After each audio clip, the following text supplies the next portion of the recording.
트롯가요 백고 무리로 충청. 또 있습니다. 건강 자석 팔찌를 하나 더. 출시기념 파격 반값 할인가 한 달 19,934원. 부모님 효도 선물로 꼭 전해드리세요. Next.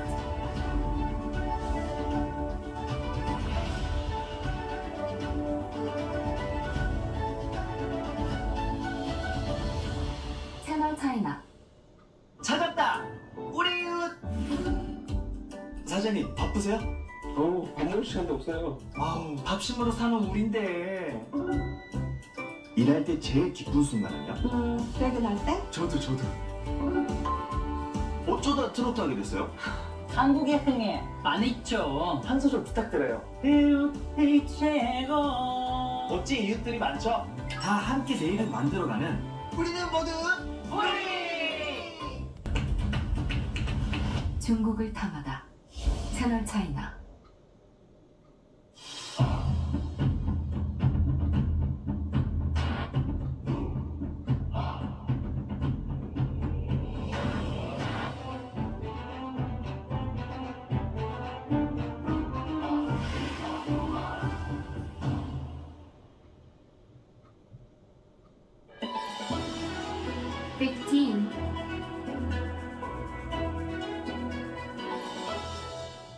미래를 꿈꾸는 발명회! 큰 박수를 부탁드리겠습니다. 표적 전략이 어우러져 새로운 가치를 창출하고 있어 과학자, 전문가들과 회의를 가졌습니다. 하나님께서 한 번 한 번 따뜻한 기술을 통하여 국가 산업 발전에 임하는 공부가 격으로 이에 표창합니다. 이주진 정리한 내용을 받습니다.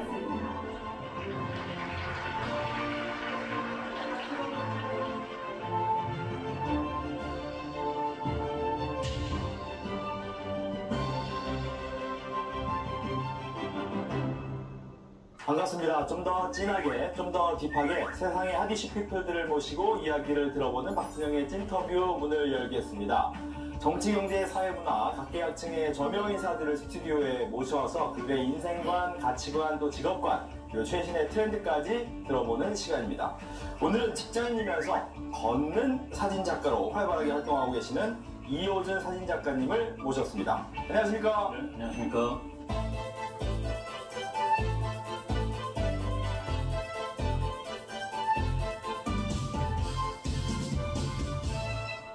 오늘 한 시간 이호준이라는 사람의 컬러풀한 이야기를 만나볼 텐데요. 먼저 이 사람의 이야기, 이호준 파워보고서부터 만나보시죠.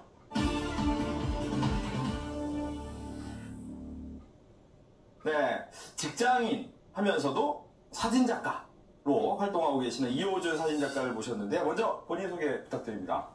네, 저는 지금 현재 서울 강서우체국에서 근무하고 있는 이호준이라고 합니다.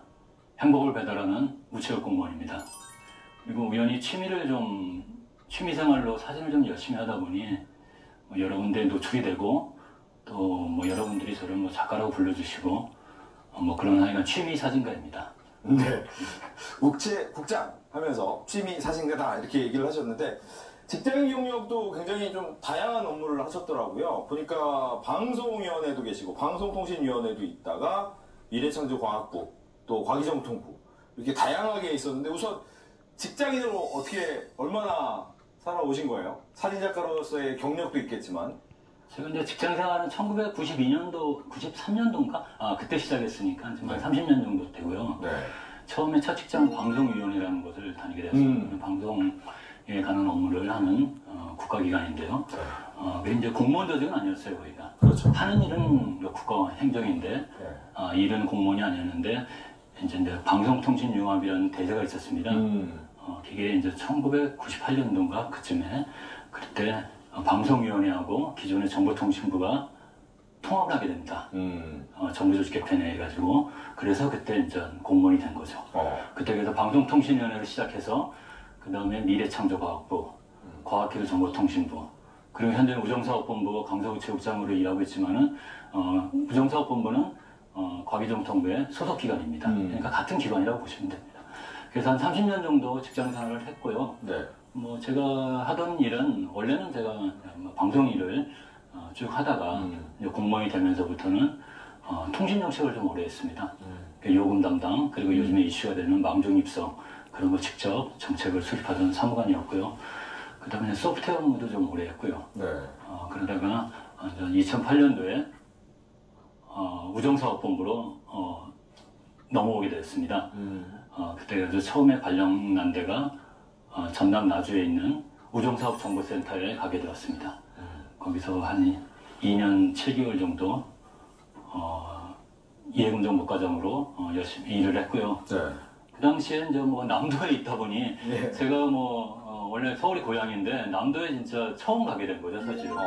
일부러 가기가 참 쉽지 않은 곳인데 뭐 물론 KTX 한번 타고 고속버스 타면 쉽게 갈 수 있지만 그게 잘 안 되잖아요. 그렇죠. 그런데 이제 마침 거기를 발령이 나가지고 오랫동안 근무를 하다 보니 뭐 주중에는 열심히 일하고 그리고 매주 또 집에 오진 않았어요. 가끔 이제 거기 머물면서 네. 남도를 두루두루 돌아다니면서 걷고 그리고 사진도 많이 찍었죠. 그래서 뭐 좋은 기회가 돼가지고 그때 뭐 어떤 지상파의 어떤 방송사 그 다음에 나주시청의 후원을 받아가지고 개인전도 한 2번 하게 돼가지고 제가 사진을 본격적으로 하게 되는 좋은 계기가 또 남도 생활이었던 것 같습니다. 그리고 이제 그 다음에 이제 부천 우편 집중국이라고 그쪽으로 발령이 났어요. 그래서 거기서 집중국장을 좀 한 2년 넘게 했습니다. 그래서 제가 드디어 거기서 물류 현장도 제가 목격을 하게 되었죠. 그전에는 생소한 분야였는데 우리는 이제 그때가 이제 코로나하고 막 겹치던 시절이라 네. 우리가 물류 산업이 굉장히 이제 성장하던 시절이잖아요. 집중국이라는 곳이 이제 물류센터나 마찬가지거든요. 그래서 우리 물류가 어떻게 처리가 되고 어떻게 모아지고 또 분배가 되고 그런 현장도 경험하게 되었습니다. 그리고 재작년에 이제 서울에 이제 강서우체국으로 이제 발령이 나서 지금 현재 쭉 있는데요. 좀 우체국은 아다시피 뭐 예금, 뭐 보험, 우편 다양한 서비스를 제공하는 기관입니다. 그래서 뭐 하면 그런 식으로 사실은 제가 직장을 옮긴 적은 한 번도 없어요. 그러네요. 근데 이름만 이제 조직 이름만 좀 바뀐 거고 네. 이제 저희 신분이 약간 법에 의해서 바뀐 걸 뿐입니다. 그래서 이제 30년 그러고 딱 30년을 했네요. 올해. 직장인 생활을 30년 하셨는데 네. 그럼 아까 중간에 나주에 내려가면서부터 좀 사진에 대해서 좀 더 하게 됐다라고 얘기를 하셨잖아요. 근데 그 전부터 사진을 찍고 계셨는지 아니면 그때 이제 사진을 시작하신 건지? 그 사진은 사실은 제가 이제 신문방송학과를 나왔기 때문에 네. 이제 사진이 문외한이진 않아요. 이제 옛날에 이제 학교에서도 배우고 그래서 어느 정도 아는데 이제 계속 이제 카메라에 들지 않았다가 이제 40대 중반쯤에 그때가 사실 뭐 우리나라 대한민국의 남자들이 가장 힘든 시기지 않습니까?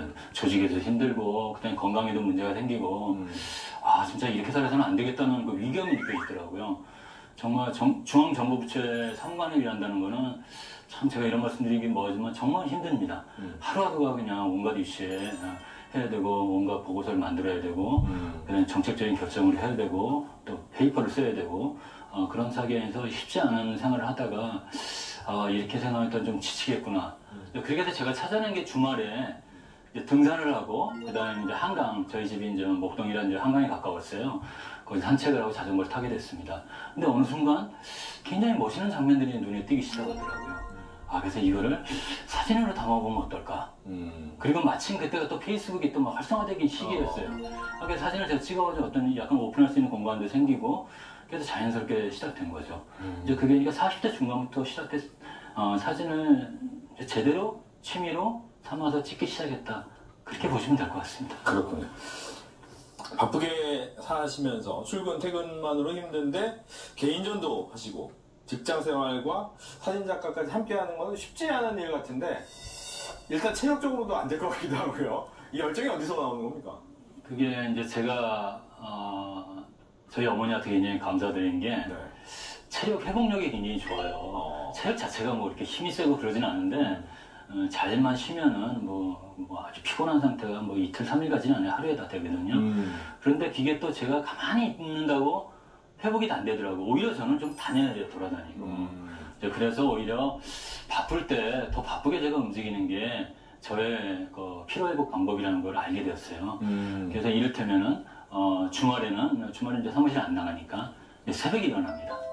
새벽에 특히 이제 저희 아들이 그때는 어렸을 때이기 때문에 낮에는 돌봐줘야 되기 때문에 자고 있을 때 새벽에 이제 일출 시간에 맞춰서 한강을 거닐고 그다음에 동네에 가까운 데를 여의도를 뭐 다닌다든가 이제 그렇게 하면서 사진도 찍고 산책도 하고 그렇게 하고 집에 들어오면은 불과 9시, 10시밖에 안 돼요. 제가 나갔다 들어온지도 모릅니다. 제 아내나 아들은 그렇게 하다 보니까 그렇게 하고 들어와서는 좀 지치죠 사실은. 그렇게 되면 아침 좀 먹고 샤워하고 그러면 좀 피곤해져요 굉장히. 그러면 또 한숨 푹 잡니다. 그러면 일주일에 피로가 또 싹 가시고. 그러니까 저만의 어떤 그런 뭐라 그럴까 피로회복 방법이랄까 저의 힐링, 그다음 휴식 방법을 찾아낸 겁니다. 그게 메인이 사진입니다.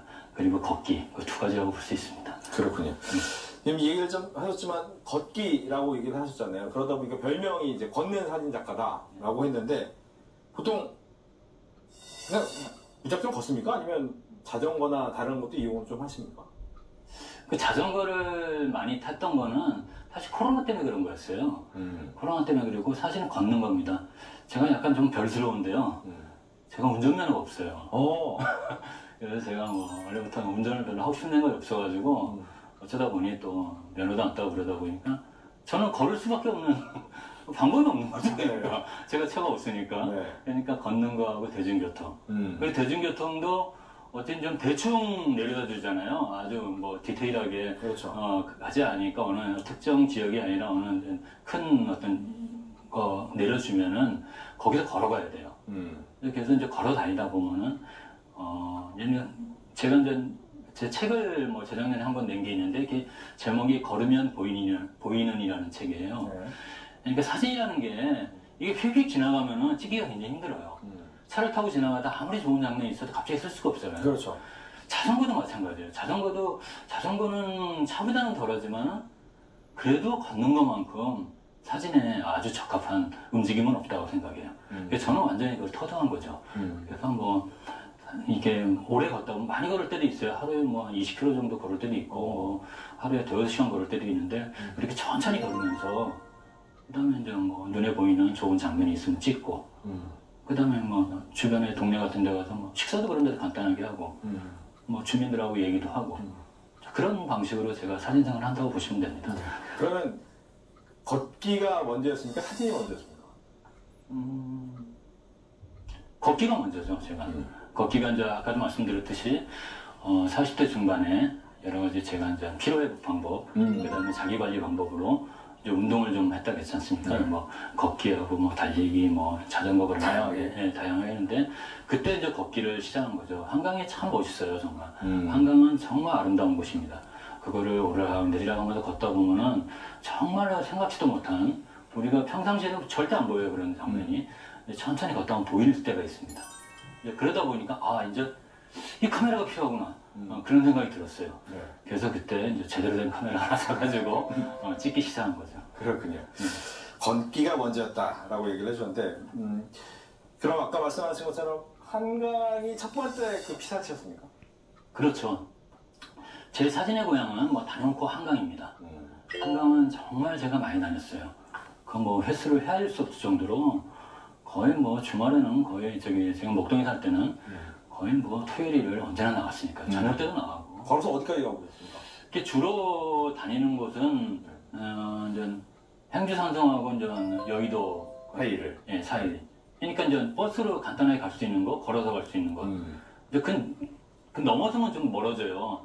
그렇게 되면 이제 다시 집에 들어오기가 쉽지 않으니까 이제 소위 말하는 이게 반경에 걸을 수 있는 반경에 있는데 특히 여의도 쪽으로 많이 나갔죠.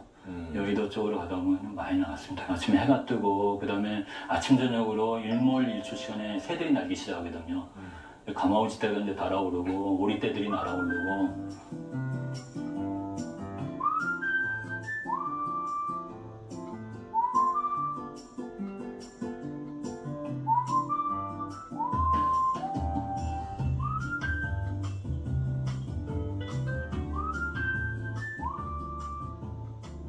보면 이제 직장인들 중에서 자기 취미 생활과 직장 일을 병행하는 경우가 많잖아요. 그러다 보면 장단점이 있을 것 같아요.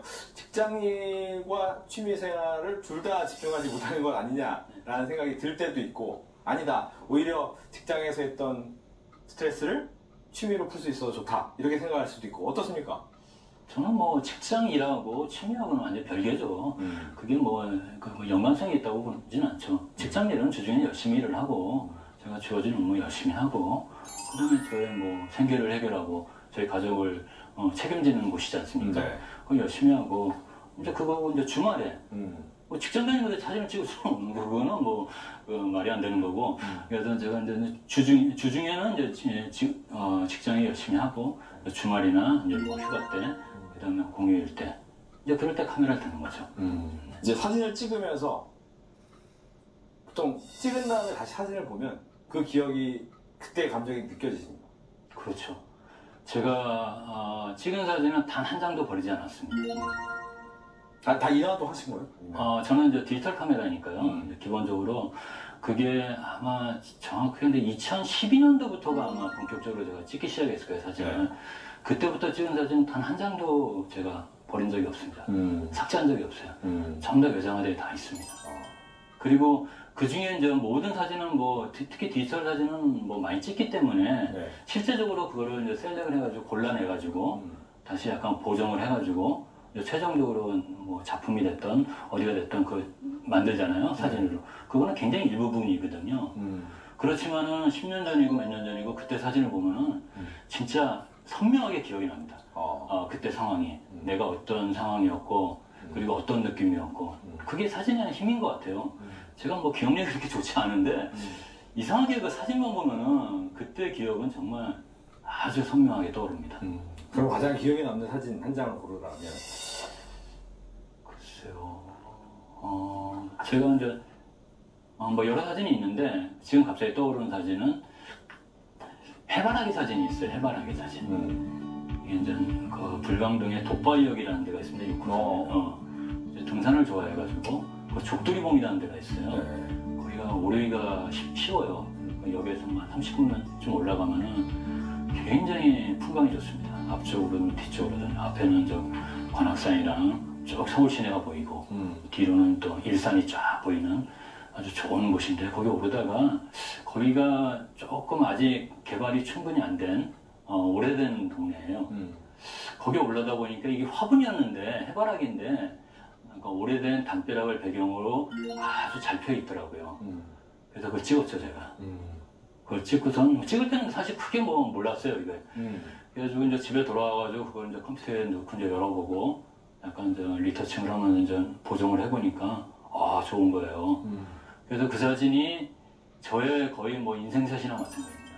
뭐 저도 좋아하지만은 제 사진 아는 분들이 가장 좋아하는 사진이에요. 그래서 제 지인들 집에 아마 한 30명 정도의 집에는 그 사진이 걸려있지 않을까. 그래서 뭐 제가 뭐 사진을 팔고 그러진 않거든요. 네. 뭐 프린트비나 뭐 액자비 정도만 받아가지고 다 이렇게 드리고 그런 경우가 많은데 그래서 그 사진은 저의 뭐 가장 기억에 남는 사진 그리고 흐뭇한 사진이라고 꼽을 수 있겠습니다. 알겠습니다. 그러니까 이제 이 디지털 사진기 예전에는 아날로그 사진이 됐잖아요. 이제 필름 사진. 네. 도 한번 찍어 보셨을 것 같고. 그렇죠. 지금 아날로그에서 디지털로 바뀌었잖아요. 네. 느낌이 많이 다릅니까? 본인들. 제가 좀 성격이 좀 급한 편이에요. 그래서 이제 아날로그 사진은 아무래도 지금은 찍기가 힘들겠더라고요. 나올 때까지 보는 것도. 그렇죠. 그래가지고 얼마 전에 제 동생이 일본에 있는데 자기가 그 시댁에서 쓰던 옛날에 그 카메라를 발견했다고 저한테 보내줬어요. 네. 근데 뭐 전혀 문제가 없어요. 뭐 기능상에는. 그래서 사진 필름을 껴보고 했는데 일단 뭐 전혀 손맛도 틀리고 그렇게 뭐 꼭 낭만적이지는 않더라고요. 그래서 일단 확인이 잘 안 되잖아요. 그렇죠. 찍는데도 굉장히 오래 걸리고 그리고 그걸 또 요즘에 현상도는 또 많지가 않아요. 맞아요. 충무로에 이제 맡겨야 되고 맡기면 또 시간이 걸리고 그러다 보니까 이거는 제가 집에 무슨 그 뭐랄까 암시를 만들지 않는 한 네. 이게 쉽지 않겠구나. 이 카메라는 있습니다. 최근에도 또 제가 필름 카메라를 샀어요. 그거는 좀 비싼 건 아닌데 요즘은 장난감 같은 필름 카메라가 많이 나오더라고요. 그렇죠. 뭐 불과 한 4, 5만 원 정도 되는 거죠. 왜 그러냐면 사람들이 요즘에 기대하는 거는 필름 카메라에 기대하는 거는 이 쨍하고 아주 뭐 선명도가 잘 맞고 그런 카메라 사진이 아닌 것 같아요. 그래서 약간 투박하고 그렇기 때문에 그런 카메라들이 지금 다시 등장하는 거 아닌가 싶은데요. 네. 그래서 최근에 하나 샀어요. 필름도 하나 구입을 했고요. 근데 아직 시도는 안 해봤는데 그거는 또 그거대로 맛이 있겠죠. 근데 저는 제 뭐 여러 가지 성격상, 네. 그다음에 저희 여태까지 해오던 그 사진의 습성상 다시 아날로그로 돌아가기는 쉽지 않을 것 같습니다. 네. 근데 디지털 사진으로 찍어도 말씀하신 것처럼 쨍한 느낌이지만 느낌이 좀 찍는 사람마다 다르더라고요. 그렇죠. 왜 그럴까요? 이제 디지털 카메라는 이제 그건 아날로그도 마찬가지. 아날로그도 전부 다 보정을 합니다. 필름도 보정을 안 하지는 않거든요. 네. 암시도 다 보정을 하거든요. 근데 이제 보정하면 다 디지털이죠. 이제 보정 과정에서 이제 아마 다 달라질 겁니다. 소위 말하는 포토샵, 라이트룸이라는 그 프로그램이 있는데요. 네. 많이 쓰는 프로그램들이 거기서 보면 이제 약간 뭐 색깔도 좀 진하게 할 수도 있고 뭐 이렇게 명암도 강하게 조절할 수 있고 이제 그러다 보니까 이제 자기의 스타일이 거기서 나오는 거죠. 스타일이 나오고 그리고 또 디지털 카메라는 굉장히 기능적으로 다양한 기능들이 있거든요. 뭐 셔터라든가 노출 같은 거를 굉장히 잡아줄 수 있는 기능이 많아가지고 그런 걸 특화되는 사람들이 많아요. 이제 그런 사진들은 이거 왠지 사진 같지 않은 사진들, 소위 말하는 그림 같은 사진들을 많이 찍으시는 분들이 있죠. 근데 저 같은 경우는 그렇진 않아요. 저는 이 사진이라는 건 그대로 재현하는 게 가장 중요하다. 있는 그대로. 그리고 제가 찍을 때의 감정을 그대로 다시 재현하는 게 중요하다고 생각해서 저는 크게 과하게 뭐 색을 강조한다든가 뭐 채도를 높인다든가 그러진 않습니다. 그래서 아마 그런 것 때문에 이게 차이가 날 겁니다. 하지만 본인은 있는 그대로의 사진을 찍고 싶다. 그렇죠. 소위 말하는 스트레이트 사진 네. 그런 거를 저는 선호합니다. 앞서서 좀 얘기가 나왔던 것 같은데 이제 기억에 남는 촬영 장소 하면 아까도 얘기했던 몇 군데가 있었어요. 이제 밤섬도 있었고 네. 아까 인생샷을 찍었던 해바라기를 찍었던 도 있고 또 한 곳을 꼽자면 어디가 있을까요? 제가 아주 거기도 드라마틱한 곳인데요. 네. 5호선이 까치산역에 보면은 거기 오피스텔이 하나 있어요. 이게 사진이 사실은 위에서 보면 굉장히 멋있거든요. 그러니까 저는 이제 본능적으로 어디 가면은 높은 곳을 찾아요. 위에서 봐야 되니까. 그러니까 옥상 같은 데는 아니면 요즘 옥상을 다 닫아놔가지고 그렇죠. 올라가기 힘든데 그게 한 10년 전만 해도 웬만큼 여러 군데도 꽤 많았어요. 근데 거기가 꽤 높은 빌딩이 한 15층, 16층 된다는데 거기 열려 있더라고요. 지금은 어떤지 모르겠는데. 네. 거기 가면은 이제 굉장히 압도적인 풍경이 나옵니다. 거기서. 이 화곡동이라는 동네가 아직 이게 개발이 충분하지가 않아가지고 거기는 단층 건물들이 쫙 있어요. 그리고 저 멀리 이제 목동에 고층 주상복합 아파트들이 쫙 서 있어요. 그 모습이 너무나 멋있어가지고 정말 거기 많이 갔습니다. 예. 보면 이제 자신이 좋아하는 스타일 있잖아요. 네. 그러니까 사진 같은 경우에도 예를 들면 자연의 풍경이라는 네. 것도 있을 거고, 그리고 이제 주로 한강 지역은 또 자연 같기도 하는데 주변에 오피스텔 얘기를 들어보면 도심과 구도심이 또 합쳐지는 모습을 또 좋아하시는 것 같기도 하고. 그렇죠. 본인이 좋아하는 건 어떤 스타일입니까? 저는 사진을 제가 뭐 전문적으로 전업작가는 아니기 때문에 그렇게 피사체를 특정하지는 않습니다. 아주 뭐 어떤 걸, 뭐 작업이라는 개념도 저한테는 어울리지가 않는데, 그래서 저는 모든 걸 다 좋아하는데, 처음에는 풍경으로 시작하죠, 대부분 아마추어들이. 이제 풍경 사진을 찍다 보면은, 여전히 저도 풍경 사진 많이 찍는데, 조금 달라지더라고요, 관심사가. 이제 그래서 말씀하신 대로, 구도심하고, 그 새로운 도시하고, 그건 내용상의 컨트라스트죠, 그거는. 컨트라스트가 있는 거잖아요. 그런 것도 좋아하고, 그다음에 요즘에 좋아하는 거는 골목거리에 있는 소품들이 많아요. 그러니까 우리의 그리움을 자아낸다고 할까요? 예전에 우리가 어렸을 때, 지금 세대들이야 잘 이해 못하겠지만 조금 나이 든 중년 세대 이상 되면은 재밌을 만한 소품들이 아직 많이 남아 있어요. 서울에도 뭐 골목길이 다 없어졌다고 그러는데 그렇지도 않아요. 꽤 많이 남아 있습니다. 그런 데 가면 아주 우리 정겨움이 묻어나는 단순히 뭐 과거를 추억하고 그러는 게 아니라 우리의 어떤 생활 문화라든가 우리가 여태까지 지나왔던 문화, 그런 걸 기록하는 게 이제 관심이 많아지더라고요. 네. 근데 이제 카메라도 달라져요, 그렇게 되면. 이제 풍경을 찍을 때는 큰 카메라가 좀 필요하거든요. 관광 렌즈도 써야 되고 막 그래가지고 큰 카메라 쓰는데, 그런 골목길이나 소품 찍을 때는 소위 말하는 똑딱이, 아주 그 컴팩트 카메라라도 충분히 가능합니다. 그래서 그런 걸 요즘 많이 들고 다녀요. 그럼 평상시에 아까 이제 주말에 보통 아침에 일찍 일어나서 다니면서 사진 찍는다는데 평상시 평일은 안 찍으세요? 평일에는 안 찍는지. 평일에는 못 찍죠. 근데 요즘엔 또 퇴근하고. 퇴근하고는 힘들고요. 제가 이제 집이 최근에 종로구에 이제 부암동이라는 곳으로 이사 갔는데 거기서 서대문역까지 일부러 걸어서 출근을 해요. 한 50분 정도 걸려요. 그러니까 인양산 자락길을 따라 쭉 가는데 거기가 아주 또 기가 막힌 곳입니다. 사실은 그 서울에 이제 아주 관광지 중에 하나고 그 주말 되면 거기 사람들 엄청 많이 옵니다. 근데 아침에 걸어 내려가다 보면은 이 계절마다 틀리잖아요. 네. 그래서 요즘 카메라는 안 들고 요즘은 핸드폰이 성능이 워낙 좋으니까 그렇죠. 핸드폰 카메라로 꽤 많이 찍습니다. 새벽에 가다가 이제 곧 좀만 있으면 그 일출 시간은 맞춰질 것 같은데요. 그 일출 장면도 찍게 됐고 그 중간에 문무대 전망대라는 데가 있어요. 거기가 또 아주 굉장히 압도적인 전망이 있는 곳이거든요. 거기 잠깐 쉬는데 거기서 사진을 찍기도 합니다. 그리고 걷다 보면은 뭐 가로수도 있고 뭐 안개가 끼거나 뭐 눈이 내리거나 그러면 아주 뭐 핸드폰을 꺼내는 거니까. 일단 이제 주중에는 카메라는 안 들고요. 핸드폰으로도 충분히 많이 찍습니다, 요즘은.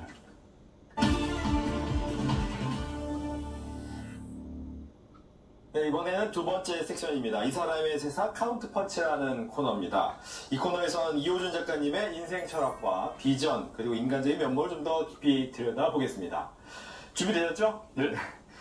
공무원이자 사진작가시잖아요. 이제 두 분야에 대해서 서로 시너지 효과를 주고 있다라고 하는데 일단 둘 중 하나만 해야 된다. 저는 사진작가는 자신이 없습니다. 네. 그러니까 저는 지금 현재 공무원 생활이 굉장히 만족스럽고요. 무엇보다도 사진작가라는 거는 특별한 사람이 해야 된다고 생각합니다. 특별한 재능이 있는 특별한 사람이 해야지 그렇지 않은 사람이 하면은 그건 굉장히 힘든 일일걸요. 어떤 재능이 있어야 됩니까? 그 예술적인 감각이 있어야죠. 아니면 우리 사진 기자님들하고는 좀 틀리죠. 기자님들은 예술성을 따지진 않지만 그게 이제 메인이 아니니까 그거는 좀 틀리지만은 사진 작가라는 타이틀로 자기가 살아가려면은 정말 그게 필요하다고 저는 생각을 해요. 그런 주변에서 그런 사람 많이 봤거든요. 도무지 재능이 별로 그렇게 있어 보이지 않는데 그냥 하는 사람들 굉장히 괴로워해요. 돈도 안 내고 우리나라에서 사진작가로 살아간다는 거는 제가 볼 때는 거의 몇 명 안 될 겁니다.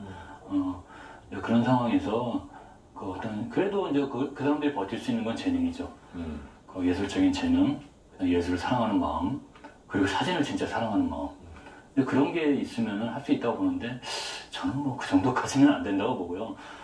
저는 이제 공직에 있는 거를 굉장히 정말 만족스럽게 생각하고요. 감사하게 생각합니다. 정말. 알겠습니다.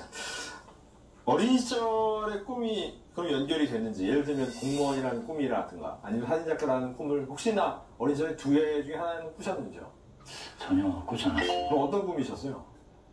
제가 이제 대학을 신문방송학과를 들어간 것도 어떻게 보면은 그때 상황적으로 어쩔 수 없이 됐는데 들어가고 나오니까 굉장히 잘 들어왔다고 생각을 해요.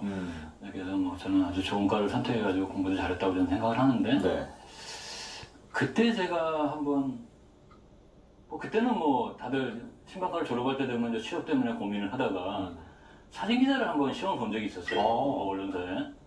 보기 좋게 떨어졌죠.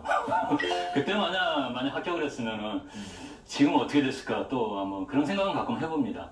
근데 이제 사진을 해보겠다 그런 생각은 해본 적이 없는 것 같아요. 일단 자신이 없었고요. 그리고 제 주변에 사진 잘 찍는 친구들이 많았어요. 신방과에는 많아요, 그런 친구들이. 그래서 그런 친구들한테 비할 바가 아니다. 저는 그때 그렇게 생각을 했죠. 다만 저의 꿈은 사실은 학교에 좀 가고 싶었어요.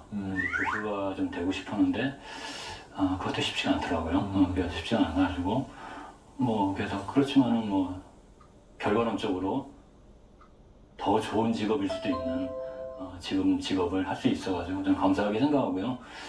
사진은 지금 뒤늦게나마 요즘에 그런 말이 있다. 부캐라 그러더라고요. 부캐. 두 번째 캐릭터.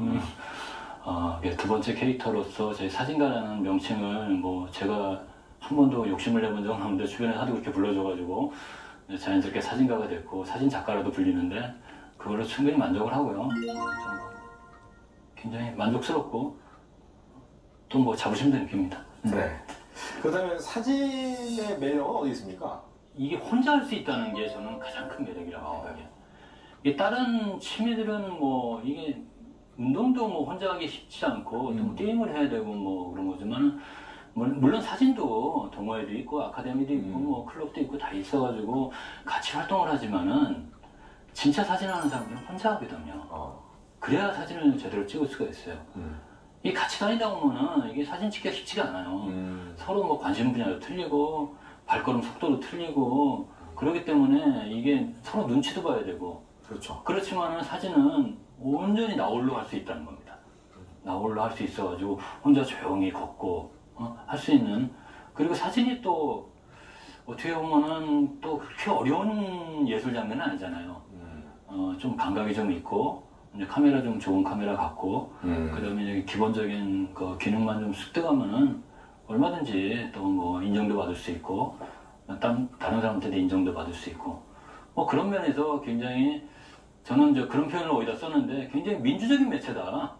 누구나 할 수 있는 접근 가능하고 문턱이 낮은 예술 장르다 그렇게 생각하거든요. 그런 매력이 있는 것 같고요. 아까도 말씀드린 가장 큰 매력은 뭐니 해도 혼자 할 수 있다는 거. 혼자 충분한 시간을 투여해서 할 수 있다는 거.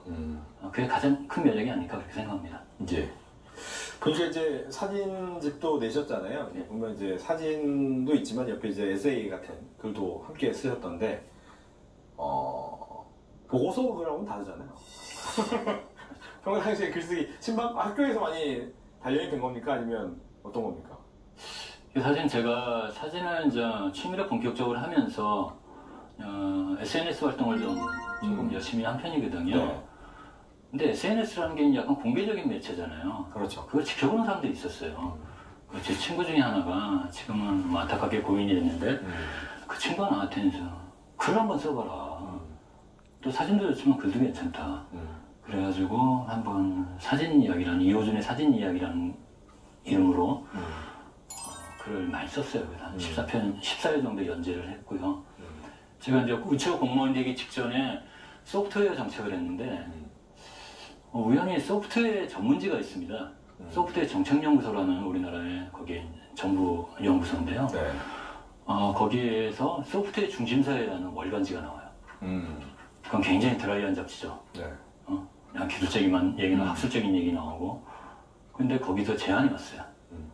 거기에는 어떤 분이 거기 섹션 하나 만들자. 그래가지고 사진 산책이라는 섹션을 만들었으면 좋겠다. 처음엔 그게 좀 그런 걸 왜 어울리지 않게 거기에 생뚱 들어가.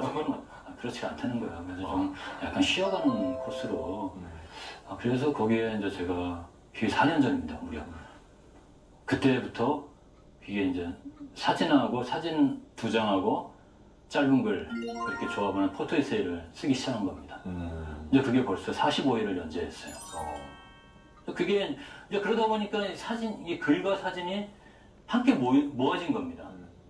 책도 그런 식으로 낸 거죠, 제가. 책에 책을 내야겠다 그런 결심을 해서 낸 게 아니라 이제 그렇게 이제 글과 사진이 모아지다 보니까 아는 어떤 출판사에서 제안이 왔죠. 한번 해보자. 그래서 제가 사진집을 내긴 냈는데 제가 이걸 꼭 내야지 어떤 기획을 해서 낸 건 아니고요. 근데 자연스럽게 글과 사진이 있다 보니 그걸 조합한 것 같습니다. 알겠습니다. 사진 작가로서 이제 활동을 쭉 해 오시면서 기억나는 에피소드 중에서 가장 기뻤던 거나 보람된 일이 있다면? 제가 사진상을 하면서 좀 굉장히 힘들었던 적이 한 번 있었어요. 그때 제가 이제 어디 공모전에 이제 사진을 공모를 했어요. 네. 이거는 말해도 될 것 같은데, 대한항공에 이제 여행사진전이라는 게 있습니다. 그게 좀 코로나 때문에 좀 멈춘 것 같은데, 네. 그게 굉장히 큰 공모전이고, 유명한 공모전입니다. 국제 공모전이기도 하고. 네. 거기에 제가 큰 대단한 사진도 아닌데, 거기는 원래 전부 다 해외에서 찍은 사진들이 많이 되거든요. 그렇죠. 저는 그냥 안양천에 있는 사진하고 여의도에서 찍은 사진, 거기서 2년 연속으로 제가 거기서 수상을 하게 됐습니다. 그때 굉장히 기분이 좋았죠. 짜릿하죠. 상을 탔다는 그것도 기분이 좋지만은, 그때 제가 굉장히 힘들고 슬럼프에 좀 빠져 있었는데, 그게 이제 자신감을 다시 얻게 되고, 주변의 친구들도 기뻐해주고, 그래서 다시 이제 자신감을 갖게 한 계기가 되지 않았나, 그런 생각을 해봅니다. 그리고 제가 사진을 하면서 굉장히 보람되게 느꼈던 거는, 제 사진은 이건 숨길 수가 없더라고요. 처음에는 조용히 했는데, 다 알려지게 돼 있습니다. 이효준 사진 잘 찍네 뭐 그리고 뭐 제가 저를 좋아하시는 국장님이나 그런 분들이 이석이가 사진 잘 찍어 좋아 사진은 줘 막 그런 얘기도 하고 농담으로. 그래서 제가 우정사업 정보센터에 거기에 계신 센터장님께서 또 어떻게 알게 됐어요. 그래서 거기가 이제 정보센터라는 데가 그게 이제 컴퓨터 소프트웨어를 만드는 곳이기 때문에 굉장히 큰 건물인데 벽이 하얀 아무것도 없는 복도가 굉장히 긴 곳이 많거든요. 거기를 이호준 사진으로 한번 해보자. 그래서 제 사진을 뭐 속된 말로 거의 도배를 하고 왔습니다 제가. 그래서 지금도 거기에 많이 있고요. 그리고 언젠가는 또 과기정통부에서도 과기정통부가 좀 세종청사로 내려간 다음에 약간 임시 건물에 있었거든요. 지금 청사를 져가지고 이제 옮기는 건데 이제 거기에도 너무 썰렁하다고 어떤 제 아주 친한 또 어떤 과장님께서 전화하셔가지고 사진을 좀 달라. 그래서 그 청사에서 또 제 사진을 또 한 10몇 장을 또 저는 못 봤어요. 그 청사에 가보진 않아요. 그리고 부천 집중구에 가서도 제가 작은 갤러리를 하나 만들었습니다. 그래서 그냥 조그만한 그 로비에 거기도 굉장히 그게 뭐라 그럴까 드라이한 현장이거든요. 어떻게 이제 거기 육체노동을 하는 데이기 때문에 그런데 뭐 그 직원분들이 어떤 식으로 뭐 도움이 됐는지 모르겠지만 어쨌든간에 제가 제 사진에 좀 약간 감성적인 사진들을 그 갤러리를 하나 만들었고. 그렇군요. 이제 가치관 얘기를 좀 해봐야 될 텐데 인생의 가치관은 어떤 거고 그걸 가치관으로 삼은 이유는 어디 있을까요? 글쎄요, 제가 뭐 이게 좀 어려운 얘기인데 제가 뭐 가치관을 뭐 완전히 되새기면서 생활을 하진 않아요.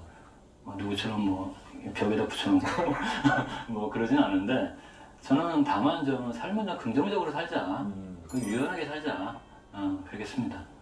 제가 좀 조금 살아보니 인생이라는 게 굴곡이 있잖아요. 좋은 일도 있고 나쁜 일도 있고. 근데 이거를 그때그때마다 심각하게 대처를 하고 극단적으로 대처했다가는 이건 안 되겠더라고요. 좀 적당히 넘어갈 땐 넘어가고 또 뭐 약간 힘든 일도 또 시간이 해결하는 게 많지 않습니까? 그래서 저는 긍정적으로 살자, 그 다음에 유연하게 대처하자 그러겠습니다. 그래서 너무 일희일비하지 말자. 뭐 어차피 뭐 쭉 가는 건데 그러다 보면 뭐 그게 맞는 것 같더라고요. 네, 그렇다면 이제 지금의 나를 만든 것은 과연 무엇이냐? 사람일 수도 있고 은사님이나 가족이나 아니면 또 좋은 책일 수도 있고 어떤 게 있을까요? 저희 어머니를 말씀드리고 싶어요. 제가 뭐 저를 만든 건 뭐 여러 가지 다양한 요소가 있겠지만은 저희 어머니가 사실 제가 이제 아버님이 굉장히 일찍 돌아가셨거든요. 어머니가 굉장히 고생을 많이 하셨는데 뭐 특히 예전에는 어머니가 원래 고생을 안 하시면서 성장을 해오셨고 결혼 생활을 하셨던 분이라 굉장히 힘드셨죠. 그래서 이제 가정생활도 굉장히 어려웠었는데 그때도 저의 하고자 하는 일을 한 번도 꺾으신 적이 없는 것 같아요. 그리고 뭐 학비 자체도 좀 힘들었는데 제가 뭐 그때 대학을 들어오면서 대학을 간다고 했거든요. 그때. 그때 어머니는 아마 속으로 굉장히 당황했을 것 같아요. 이놈이 이제 돈을 좀 벌 때도 시험을 해야 되는데. 근데 전혀 그런 기대가 아니었습니다. 그래가지고 오히려 응원을 해주시고 그리고 제가 하는 일은 언제나 옆에서 믿고 만들어주신 건 저희 어머니의 힘이지 않을까 그렇게 생각합니다. 네. 앞서서 이제 사진의 매력에 대해서 많이 설명을 해주셨는데 이제 본인이 직접 하고 계신 일에 대한 매력도 얘기를 들어봐야 될 것 같아요. 우체국에서 일을 하시잖아요. 네. 우체국에서의 매력이 있습니까? 어떤 일의 매력? 우체국은요 기업입니다. 아마 국민 여러분들은 아마 좀 생소할지도 모르는데요. 네. 법에 의해서 정부 기업입니다. 그래서 유일하게 공무원 중에 유일하진 않죠. 양곡 관리하고 조달도 이제 기업의 형태가 있는데 순수하게 우리처럼 영업을 하고 마케팅을 하는 데는 아마 거의 우체국이 거의 유일하지 않을까 싶은데요. 그래서 우리는 영업 활동을 해야 돼요. 네. 저희 월급은 저희가 만듭니다. 일반 세금으로 저희가 하는 게 아니고요. 그러면서도 우리는 국가공무원이에요. 그래서 우리가 처음에는 우체국이야 뭐 당연히 우편이 가장 핵심이죠. 근데 우편 산업은 뭐 아시다시피 요즘에 편지 같은 게 많이 안 보내잖아요. 그렇죠. 뭐 편지는 안 보내고 뭐 요즘에 뭐 여러 가지 뭐 세금 고지서라든가 그런 것조차도 좀 다 온라인으로 다 되기 때문에 우편에 그거는 이제 시장 가격 줄어들긴 있는데 이제 그걸 보존하기 위해서 사실 예금하고 보험 사업을 합니다. 국가도 이제 그것도 이제 법에 의해서 부여를 해준 거죠. 그러다 보니까 예금 마케팅도 해야 되고 보험 마케팅도 해야 됩니다. 그래서 제가 은행 지점장이자 보험 사무소장이기도 합니다. 네. 그래서 마케팅도 제가 앞에서 어쨌든 간에 총괄을 하고 같이 일을 해야 되는 그런 상황입니다. 이제 그런 이제 기업 활동을 하면서 불구하고 저희는 기본적으로 국가공무원입니다. 공무원이기 때문에 국민들이 원하는 거, 국민들을 위한 서비스를 해야 됩니다. 그래서 요즘에는 그런 어떤 기본적인 사업뿐만 아니라 복지사업 같은 경우도 우체국에 네트워크가 있거든요. 우체국은 깜짝 놀랐을 텐데요. 우리가 이제 치국국이라는 것도 있고 별정 우체국이라는 것도 있어요. 그 민간에서 이제 대응을 해주는 건데요. 그것까지 다 합치면 전국에 우체국이 3,300개가 있습니다. 거의 거미줄처럼, 핏줄처럼. 그러니까 그 네트워크를 활용해서 우리 국가의 여러 가지 공적인 업무를 할 수 있는 거죠. 그래서 이제 복지 서비스 같은 경우, 그러니까 독거노인 같은 거는 보살핌 서비스도 우리가 하고, 그리고 우리 강서우체국에서 최근에 한 사업이 있는데요. 치매 안심 마을이라는 게 많이 생겨요, 요즘에. 그래서 이제 복지부가 구청하고 해가지고 복지부가 그 치매 어르신들을 보호하는 프로그램 많이 진행하거든요. 네. 근데 저희는 이제 직배라는 게 있잖아요. 배달원들이 있으니까 뭐 300, 뭐 휴일은 빼지만은 언제나 우리가 주소가 있는 곳은 직배원들이 방문을 합니다. 그러다 보니 자연스럽게 들여다볼 수 있어요. 그렇죠. 그러니까 그런 걸 연계해가지고 치매인 노인을 보살피는 그런 것도 같이 사업을 하고. 그래서 그러니까 우체국은 굉장히 국민의 생활하고 떼려야 뗄 수 없는 그런 아주 친숙한 거라고 볼 수 있습니다. 우리가 기업 활동을 하면서도 또 공적 서비스를 또 하기 위해서 굉장히 노력하는 그런 조직이라고 보시면 됩니다. 예. 업무를 하시거나 아니면 사진을 찍을 때 자신은 어떤 생각을 가지고 어떤 기준을 가지고 하십니까? 저 업무는 방금 전에도 말씀드렸지만 우체국은 기본적으로 국민들을 위해서 존재하는 기관이기 때문에 서비스 기관이죠. 네. 그래서 언제나 뭐 저도 그러려고 노력을 하고 우리 같은 직원들에게도 그걸 강조합니다. 언제나 친절하고 서비스 정신에 투철해라. 그게 저의 아주 기본적인 거라고 생각합니다. 그래야 손님들이 오시고 불편하지 않게 서비스를 받을 수 있도록 저희가 하는 게 가장 중요하다고 생각을 하죠. 그리고 이제 직장 생활 내에, 우리 이제 공무원 생활 내에서는 요즘에는 뭐 민간도 그러지만 우리 공무원 조직이 더 빠르게 움직이는 것 같기도 한데요. 굉장히 내부적으로 수평화되고 있습니다. 굉장히 민주화되고, 뭐 공무원 업무 굉장히 권위적이고, 뭐 외국적이고 그런데 꼭 그렇지만은 않습니다. 그래서 굉장히 유연합니다, 요즘에는. 보면 이제 앞서서 나를 만든 건 어머니다. 즉 내가 하는 일에 대해서 한 번도 하지 마라 라고 얘기를 하지 않았다 라고 했는데, 어머님은 그렇게 하셨는데 혹시 가족이 나 사진 찍어, 카메라도 사야 되고 사진전도 할 거야 라고 했을 때 가족들은 어떤 반응을 보였는지 궁금합니다. 뭐 사진 찍는 거에 대해서는 반대할 이유가 없었죠. 처음에 이제 돌아다니면서 아침에 더군다나 이제 새벽에 다니니까 표도 안 나게 다니니까 다 좋았는데 어느 순간 돼가지고 정말 전시도 하게 되고 뭐 전시를 한다는 얘기를 꺼냈더니 깜짝 놀라더라고요. 이제 전시까지 반응이 있었는데 제가 뭐 다행스럽게도 별로 돈이 안 들었어요. 저의 뭐 개인전이라든가 다 거의 초대전이었습니다. 다른 데서 후원을 받아가지고 뭐 공모를 해가지고 또 제가 이제 제안서를 내가지고 거기서 당선이 돼가지고 한 그런 것들이기 때문에 돈은 크게 안 들었고요. 뭐 지금은 좀 좋은 카메라를 사기 위해서 돈을 투자한 면도 있지만 처음에는 중고 카메라를 썼어요. 사진은 중고 카메라로도 충분합니다. 그래요? 충분합니다. 그러니까 좀 믿을 수 있는 카메라 가게만 찾으시면은 뭐 얼마든지 중고 카메라로 처음에 시작하다가 보통 이제 처음엔 제일 좋은 새 거를 써야 된다라는 생각을 그렇지 않습니다. 하잖아요. 그러다가 사진 실어주면 어떡할 거예요? 아까워서. 그래서 오히려 조금 이제 부담이 좀 덜한 중고 카메라를 시작하다가 그리고 뭐 렌즈도 중고로 이것도 사보고 저것도 사보고 어느 순간 이제 자기에게 딱 맞는 기계가 이제 나오게 되면 그 전까지는 오히려 저는 중고 카메라를 보내요. 그래가지고 중고 카메라는 아마 중고 카메라는 뭐 결코 싸지는 않아요. 거기 그렇다고 해도 카메라 자체가 좀 비싼 거기 때문에 그럼에도 불구하고 이제 부담 없이 그렇게 시작하시라. 저는 그렇게 시작했어요. 그래서 크게 돈이 많이 안 들었어요, 사실은. 그래서 뭐 제 아내한테 뭐 눈치 볼 정도로 그 정도까지는 안 했습니다. 그래서 뭐 그리고 좀 뭐 어떻게 보면 좀 종스러운 면도 있는 것 같은데 뭐 저는 그렇게 생각하지 않아요. 오히려 그건 당연한 거고 사진은 그렇게 시작해야 된다고 저는 생각합니다. 알겠습니다. 그러면 이제 사진을 찍기 시작하면서 아까 너무 힘들어서 더 걷기 시작했는데 걷다 보니 좋은 게 보여서 사진을 찍었다라고 했는데 사진 찍으면서 인생이 좀 바뀌셨습니까? 당연히 바뀌었죠. 사진을 찍기 위해서 걷잖아요, 제가. 네, 옛날에 걷다가 사진을 찍었는데. 그게 사실은 순서가 어떤 게, 그건 정확하게 쉽지가 않을 거예요. 네. 사진을 찍기 위해서 걷고 요즘에는 오히려. 많이 걸으면은 건강은 당연히 따라오는 거 아니겠습니까? 그래서 제가 이 중년 이후의 생활을 크게 잔병 치레 없이 지나간 게 왜 그럴까 했더니 내가 타고나게 건강하게 태어났나? 꼭 그런 것 같진 않아요. 물론 어머니께서 그렇게, 저희 부모님께서 저를 그렇게 낳아주셨지만은 이 걷는 힘이 있었던 것 같아요. 그래서 건강을 되고, 그리고 천천히 걷잖아요. 걷는 건 뛰어다니는 게 아니잖아요. 그럼 사색을 많이 하게 돼, 생각을 많이 하게 됩니다.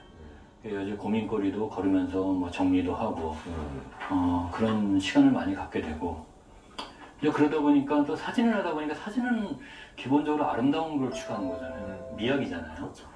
그러다 보니까 세상을도 웬만하면 좀 부드럽게 보려고 하는 게 생긴 것 같아요, 제가. 제가 예전에는 굉장히 시니컬하고 그러다는 소리를 많이 들었는데, 어느 순간 나이를 먹은 것도 있지만은 사진의 힘이 아니까 조금 부드럽게 보려고 노력을 하고 아름답게 보려고 노력을 하고, 그게 저의 인생을, 그건 확실합니다. 사진이 저를 바꾼 건 맞습니다. 그래서. 만약 그렇다면 내가 사진을 하지 않았다. 그러면 다른 취미 혹시 갖고 계셨을까요? 별거 없었던 것 같아요. 운동을 좋아해가지고 운동을 했을지는 모르겠는데, 분명한 거는 지금보다 훨씬 인생이 더 무미건조하고 그리고 건강하지도 않았을 것 같아요. 어떤 걸 했던 간에. 그러니까 사진이 저에게 건강함과 그 다음에 따뜻한 감성을 심어준 것 같습니다. 예. 보면 이제 요즘엔 여러 가지 SNS를 통해서 영상도 많이 올리고 사진도 많이 올리잖아요. 근데 특히 이제 남자친구가 여자친구한테 사진 잘 찍어주기 위해서 엄청 노력하는 그런 동영상도 굉장히 많이 나오는데, 일단 잘 찍으려면 어떻게 됩니까? 사진을 잘 찍고 싶다. 사진은 결국에는 구도예요. 그러니까 사각 프레임 안에 어떻게 넣냐잖아요. 구도를 잘 잡는 게 가장 핵심입니다. 좋은 카메라가 핵심이 아니고 비싼 카메라가 핵심이 아니고 구도를 어떻게 잘 잡느냐. 근데 구도는 사실은 굉장히 감각하고 관련이 있어요. 그건 타고난 감각이죠. 그 구도가 그게 책으로 배우기도 쉽지 않고, 그리고 그게 무슨 어디 아카데미 다닌다고 또 갑자기 이제 생기는 것도 아니에요. 그럼에도 불구하고 구도는 연습을 할 수는 있어요. 열심히 연습을 해서. 저는 가장 기본적인 거는 수직하고 수평이라고 저는 봅니다. 사진이 이게 수직, 특히 이제 수직이 우선이거든요. 수직하고 수평이 딱 같이 맞으면 좋은데, 그렇지 않을 경우는 일단 수직을 가부치게 맞춰라. 그러면 사진이 굉장히 안정적으로 보여요. 안정적으로. 근데 이렇게 비틀고 그런 건 다 좋은데, 그거는 이제 수직 수평이 잘 되면서 그 다음에 자기의 색깔을 드러내기 위해서 비틀거나 이렇게 하는 건 좋은데, 처음엔 수직 수평을 연습을 하라는 얘기를 좀 언제나 드려요, 저는.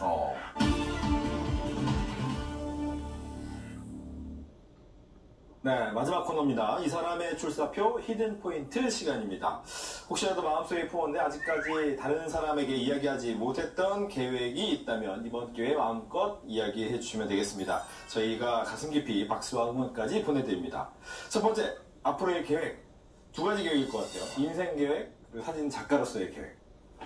네, 제가 이제 공직 생활이 얼마 남지 않았어요. 얼마 남지 않고 이제 정년을 앞두고 있는데요.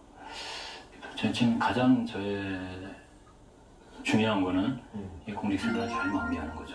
지금 현재 업무라든가 역할을 충실히 해내가지고 후배들이 보기에 뒷모습이 아름다운 선배로서 제가 명예롭게 퇴직을 하는 게 가장 큰 저의 지금 목표고요. 그 이후의 삶인데 그게 쉽지 않습니다. 이런저런 생각도 많이 고민도 하고 나름대로 준비도 하고 했는데 그게 제대로 준비하는 건지 뭔지 잘 모르겠어요. 그래서 작년에 또 우리 선배들이 이제 앞서간 선배들이 또 이제 조언을 많이 해주세요. 이거 해라 저거 해라 그래가지고 했던 게 있어요. 작년에 두 가지가 있는데, 하나는 예술인 패스라는 게 있어요. 들어봤습니다. 그게 이제 문화부에서 하는, 그게 이제 예술인들을 지원하는 프로그램입니다. 예술인 복지재단이라는 조직도 있고요. 거기서 예술인 패스라는 걸 증명을 하려면 그게 소위 말하는 예술의 자격은 아니지만 어떤 예술인으로서 어쨌든 공식적으로 할 수 있는 그런 건데 그걸 하려 해가지고 이제 그게 이제 제가 이제 그게 그렇게 어렵진 않더라고요. 그게 이제 제가 이제 그게 사진도 포함되어 있어요 예술에 다행히. 그래서 전시 경력이 있고 그리고 또 제가 이제 책을 내니까 그걸로 심사를 거쳐가지고 일단 예술인 패스를 하나 만들어놨습니다. 이제 뭐 취업을 준비하는 분들도 많이 저희 프로를 보기 때문에 막 사회를 나가려고 하는 취준생들한테 인생의 선배로서 조언 또 당부해 주실 말씀이 있다면 어떤 게 있을까요? 뭐 공무원을 어떻게 뽑는 거에 대해서는 제가 뭐 굳이 말씀 안 드려도 그거는 뭐 공개 공무원은 뭐 경력직이 됐든 특별 채용이 됐든 모든 게 이제 공개적으로 공개청으로 진행되는 거니까 그리고 뭐 시험을 거쳐야 되고 아니면 굉장히 그 디테일한 전문적인 인터뷰를 거쳐야 되기 때문에 뭐 그거에 대해서는 제가 뭐 조언을 안 드려도 될 것 같은데 최근에 어떤 현상이 있었냐면 저희 우체국에 저희는 이제 신규 공무원들이 계속 들어오거든요. 구급 공무원들이죠. 구급 공무원들이 이제 들어오는데 깜짝 놀랄만한 분들이 많이 들어왔어요. 뭐 40대 중반, 심지어는 50대 중반에 들어오세요. 공무원은 이제 뭐 학력이라든가 뭐 나이 제한이 없거든요. 그 어떤 그 과정만 통과하면 되는 겁니다. 근데 거기에 제가 뭐 우리나라 최상위권 대학에 있는 했던 분들도 오더라고요. 처음에는 도대체 이분들이 여긴 왜 왔나 그런 생각이 들 정도로 그렇게 스펙도 좋고 경력이 활발한데 근데 그분들이 나름대로 생각이 있으셨던 것 같더라고요. 공무원이라는 직업이 주는 매력이 있으니까 뭐 돈이야 뭐 많이 못 벌지만은 좀 안정적으로 그다음에 어떤 서비스 국민을 위한 공무원이기 때문에 이분들이 들어왔구나 저는 그렇게 생각을 해요. 그분들도 굉장히 열심히 해주시고요. 그래서 이제 공무원은 어떤 굉장히 열려있는 거기 때문에 뭐 본인들이 마음만 먹으면 얼마든지 도전을 할 수 있고 그 자격만 되면 얼마든지 된다고 저는 생각을 합니다. 그거는 체크해 봐야 될 것 같아요. 사진작가는 정말로 내가 사진을 좋아하는지 정말 내가 어떤 감각이 있는지 예술적 감각이죠. 그게 자신 없으면 하지 말라고 저는 하고 싶어요. 그건 좀 필수적이라고 생각합니다. 이 기능의 문제는 그렇게 중요하지 않다고 생각해요. 그건 얼마든지 연마가 가능하고 그리고 요즘에 카메라가 워낙 좋은 카메라도 많이 나오기 때문에 다 커버해 줍니다. 근데 다만 저는 어떤 감각의 문제 그거는 사전에 내가 정말 그런 감각이 있는지 정말 내가 사진을 사랑하는지 그거는 한번 확인하고 사진 작가의 길에 들어서는 게 좋다고 생각합니다. 사진을 찍고 싶다, 특히 멋진 사진 찍고 싶다 이런 사람들도 있는데 이분들한테 인생샷이 쉽게 오는 건 아니잖아요. 그렇죠. 어떻게 하면 멋진 사진을 찍을 수 있나? 제가 그런 말 한 적이 있어요. 인생샷은 벼락같이 온다. 그건 예상할 수가 없어요.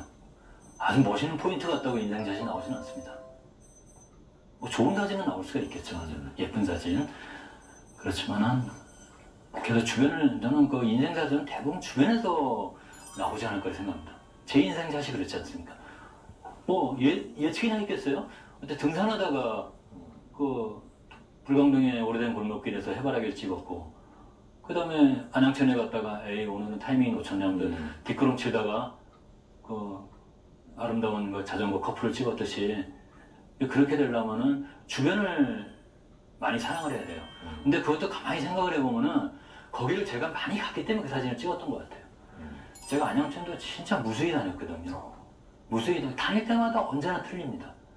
언제나 다릅니다. 그 느낌이라든가 보이는 게 많이 다니다 보면 어느 순간에 벼락같이 내려옵니다. 그 다음에 불광동도 그 족두리봉을 제가 좋아하기 때문에 거기를 무수히 오르다 보니까 그 사진을 벼락같이 내려주신 거 아닌가 누군가가 그렇게 생각합니다. 그래서 저는 뭐 유명 포인트 가는 것도 굉장히 중요합니다. 그건 사진의 즐거움 중에 하나죠. 그렇죠. 그걸 하지 말라 그런 게 아니라 그것도 좋지만은 그 병행해서 주변을 굉장히 사랑해라. 자기 집 주변, 자기 아파트 주변, 뭐 하천이라든가 뭐 안양천, 한강 많이 있잖아요. 뭐 공원도 많지 않습니까?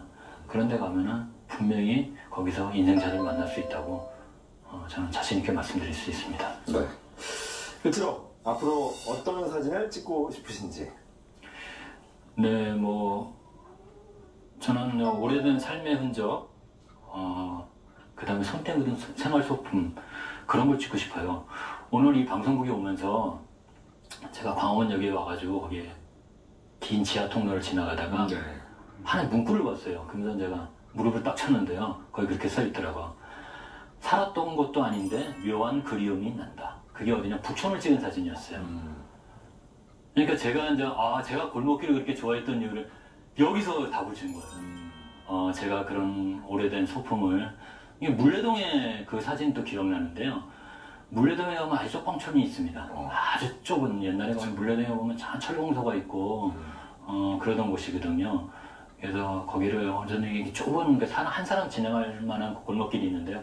거기 지나다 보니까 빨래판을 거기다 벽에다 걸어놓은 거예요. 근데 너무나 아름답고 그래서 그 사진을 찍었어요 제가. 이 사진을 왜 찍었을까 내가 도대체 내가 빨래를 좋아하는 사람인데 근데 가만히 생각해보니까 그게 어떤 그리움이라든가 그리고 내가 살아왔던 거 우리 삶의 문화적이니까 문화를 제가 발견했기 때문에 좋아했던 것 같습니다.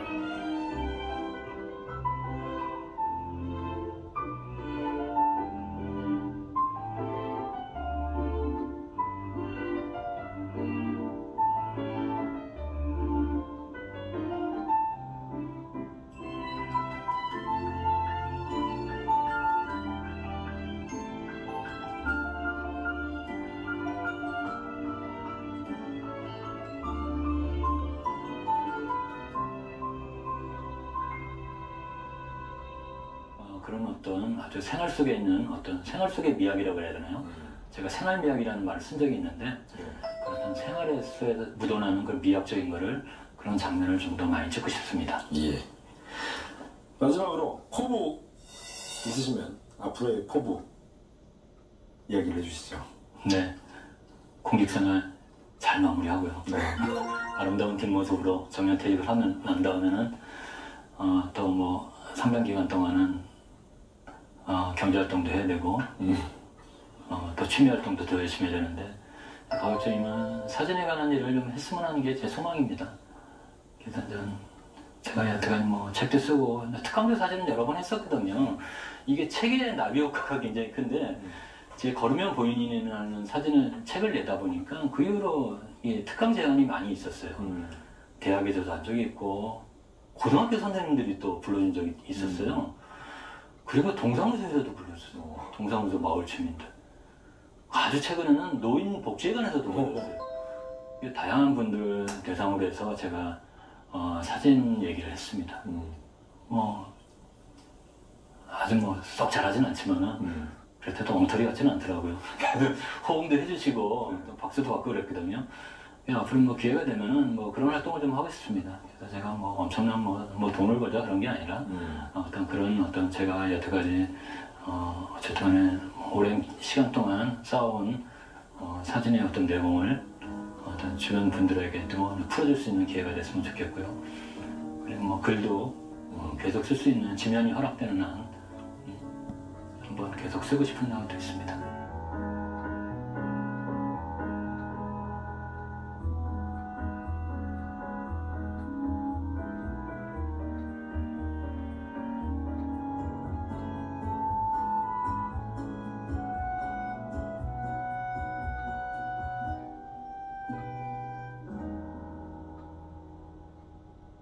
좀 더 진하게, 좀 더 딥하게 세상의 핫이슈 피플들을 모시고 이야기를 들어보는 박진영의 찐터뷰. 오늘은 믿음직한 공무원 강서 우체국장이시자 걷는 사진작가로 활발하게 두 가지 인생을 즐기며 살아가시는 이호준 작가의 다채로운 이야기를 들어봤습니다. 오늘 얘기 잘 들었습니다. 감사합니다.